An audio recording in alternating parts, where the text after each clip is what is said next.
Yes.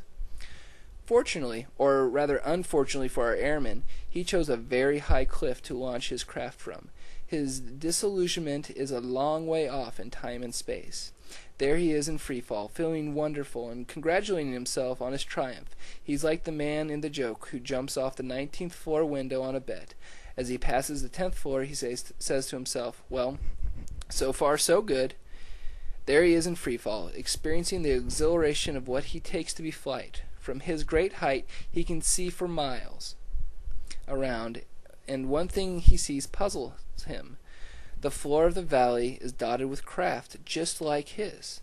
Not crashed, simply abandoned. Why, he wonders, aren't those crafts in the air instead of sitting on the ground?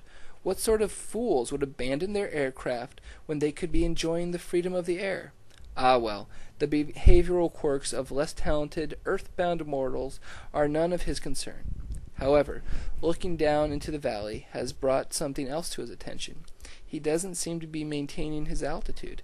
In fact, the earth seems to be rising up towards him. Well, he's not very worried about that. After all, his flight has been a complete success up to now, and there's no reason why it shouldn't go on being a success. He just has to pedal a little harder, that's all. So far so good, he thinks with amusement of those who predicted that his flight would end in disaster, broken bones, and death. Here he is. He's come all this way, and he hasn't even gotten a bruise, much less a broken bone. But then he looked down again, and what he sees really disturbs him. The law of gravity is catching up to him at the rate of 32 feet per second at an accelerating rate. The ground is now rushing up towards him in an alarming way. He's disturbed, but far from desperate. My craft has brought me this far in safety, he tells himself. I just have to keep going. And so he starts pedaling with all of his might, which of course does him no good at all, because his craft simply isn't in accord with the laws of aerodynamics. Even if he had the power of 10,000 men in his legs, 1,000,000, that aircraft is not going to achieve flight. That craft is doomed. And so is he unless he abandons it. Right. I see what you're saying, but I don't see the connection with what we're talking about here. Ishmael nodded. Here's the connection. 10,000 years ago, the people of your culture embarked on a similar flight, a civilizational flight.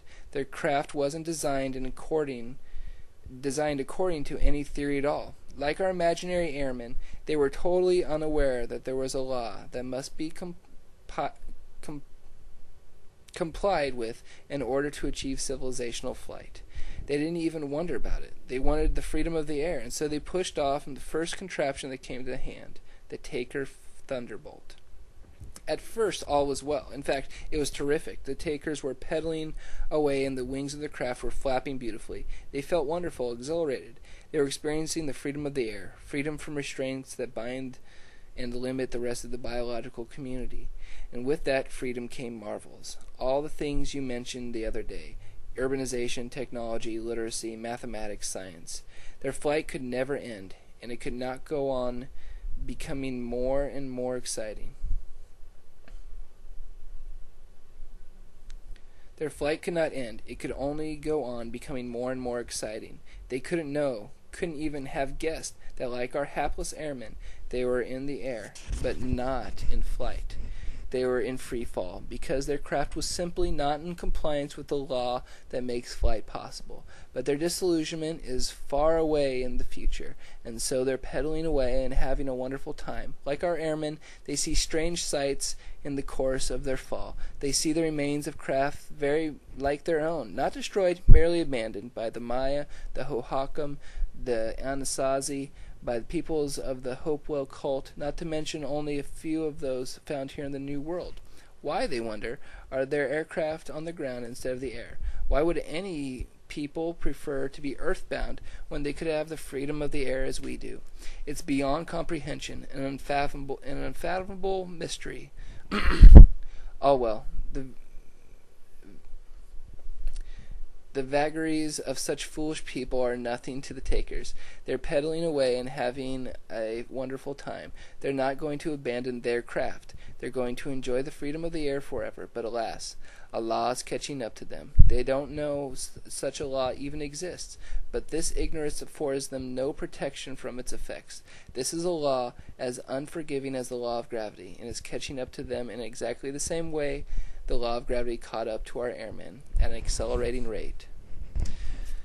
Some gloomy 19th century thinkers like Robert Wallace and Thomas Robert Malthus looked down. 1,000 years before, even 500 years before, they would probably have noticed nothing.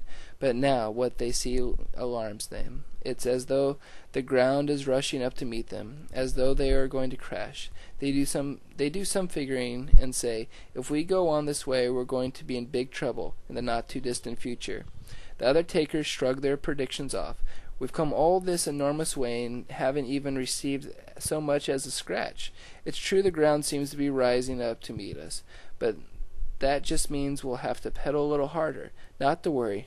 Nevertheless, just as was predicted, famine soon becomes a routine condition in life in many parts of the Taker Thunderbolt. And the takers have to pedal even harder and more efficiently than before. But oddly enough, the harder and more efficiently they pedal, the worse conditions become. Very strange. Peter Farb calls it a paradox. Intensification of production to feed an increased population leads to a still greater increase in population. Never mind, the takers say. We'll just have to put some people pedaling away on a reliable method of birth control. Then the Taker Thunderbolt will fly forever. But such simple answers aren't enough to reassure people of your culture nowadays. Everyone is looking down, and it's obvious that the ground is rushing up towards you, and rushing up faster every year. Basic ecology and planetary systems are being impacted by the Taker Thunderbolt, and that impact increases in intensity every year. Basic, irreplaceable resources are being devoured every year, and they're being devoured more greedily every year. Whole species are disappearing as a result of your encroachment, and they're disappearing in a greater number every year. Pessimists, or maybe that they're realists, look down and say, well, the crash may be 20 years off, or maybe as much as 50 years off. Actually, it could happen any time. There's no way to be sure. But of course, there are optimists who say, we must have faith in our craft. After all, it has brought us this far. What's ahead isn't doom, just a little bump that we can clear if we all just pedal a little harder. Then we'll soar into a glorious, endless future, and the Taker Thunderbolt will take us to the stars, and we'll conquer the universe itself. But your craft isn't going to save you. Quite the contrary.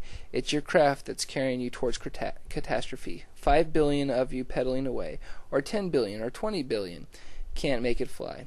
It's just been in free fall from the beginning, and that fall is about to end.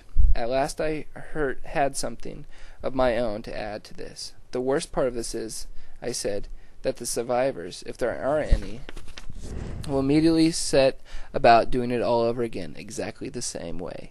Yes, I'm afraid you're right. Trial and error isn't a bad way to learn how to build an aircraft, but it can be a disastrous way to learn how to build a civilization.